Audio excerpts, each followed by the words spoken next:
Press Lord, प्रभु का आशीष आप पर हो। मत्ती रचित सुसमाचार उसका 20 अध्याय उसका 29 से 34 पद में इस प्रकार से लिखा है कि जब वे यरीहो से निकल रहे थे तो एक भीड़ उसके पीछे हो ली और दो अंधे जो सड़क के किनारे बैठे थे यह सुनकर कि यीशु जा रहा है पुकार पुकार कर कहने लगे, हे दाऊद की संतान, हम पर दया कर। लोगों ने उन्हें डांटा और चुप रहने को कहा, पर वे और चिल्लाकर कहने लगे कि हे दाऊद की संतान, हम पर दया कर। मेरे प्रियो, तब यीशु ने खड़े होकर उनको बुलाया और कहा, तुम क्या चाहते हो जो मैं तुम्हारे लिए करूं? उन्होंने उससे कहा, हे प्रभु, यह कि हमारी आंखें खुल जाएं।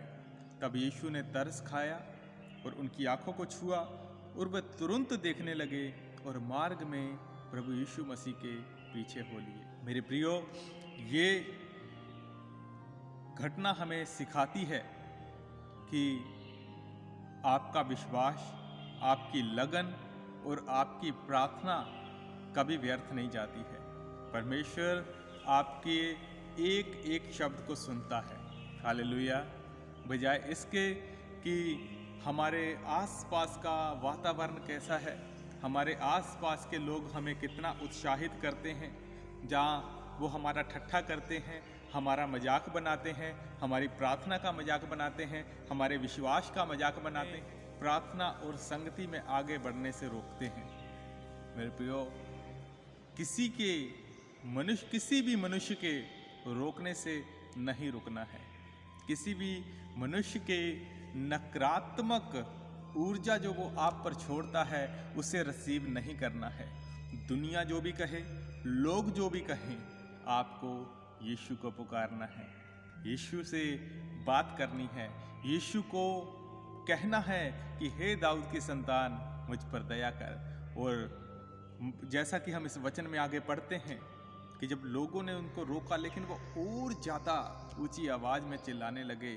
तो मेरे प्रियो, जब आपको लगता है कि आपके आसपास बाधाएं ज़्यादा हैं, जब आपको लगता है कि आपके आसपास का जो एनवायरनमेंट है, जो वातावरण है, वो आपको दबा रहा है, तो उस समय आपको अपनी प्रार्थना को और ज़्यादा ऊंचा करना है। जब आपको लगता है आपकी परिस्थितियाँ और ज़्यादा बिगड़ रही हैं, आपके जीवन में कठिनाइयाँ बढ़ रही हैं, आपका वो रोग, वो बीमारी जो है और ज़्यादा बढ़ रही है, बजाय इसके कि आप विश्वास खोकर चुप हो जाएं, और ज़्यादा परमेश्वर को पुकारना है। बजाय इसके कि आप अपने प्रार्थना के समय को खो दें, आप वचन पढ़ने के समय को खो दें, आप संगति को खो दें, आपको और ज़्यादा परमेश्वर के समीप आना है। हालेलुया। आपके ऊपर चाहे कितना कर्ज है, आपकी परिस्थितियाँ कितनी भी बिगड़ी हुई हैं, आपके जीवन में कितनी भी गरीबी है, आपके जीवन में चाहे कैसा भी ऐसा दुखी समय चल रहा है, आपको चुप नहीं रहना है। आपकी परिस्थितियाँ आपको चुप ना कराएं, बल्कि आपको अपनी आवाज़ के द्वारा उन सारे बुरे हालातों के ऊपर, रोग और बीमारियों के ऊपर, उन दुष्ट आत्माओं के ऊपर, उन बुरे हालातों के ऊपर आपको अपना अधिकार रखना है। हालेलुया।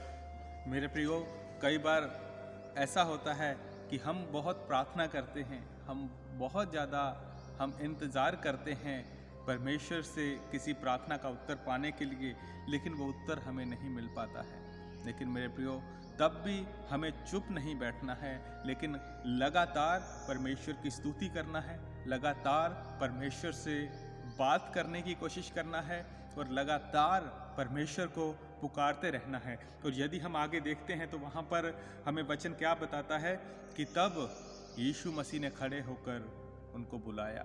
वो जो बार बार जोर जोर से यीशु मसीह को पुकार रहे थे, उनके पुकारने ने, उनकी आवाज़ ने यीशु मसीह को रुकने पर मजबूर कर दिया। हालेलुया। और यीशु मसीह ने खड़े होकर उनको बुलाया, उनसे पूछा कि मैं क्या तुम्हारे लिए कर सकता हूँ, तुम क्या चाहते हो कि मैं तुम्हारे लिए करूँ। यहाँ पर उन अंधों को प्रभु यीशु मसीह ने उस भीड़ के बीच में एक बोलने का अवसर दिया, उन्हें ये बोलने का अवसर दिया कि उनकी ज़रूरत क्या है, हालेलुया। मेरे प्रियो, एक और वचन में इसमें देखने वाली बात यह है कि उन दो अंधों ने यीशु मसीह को दाऊद की संतान अर्थात मसीहा कह के संबोधित किया।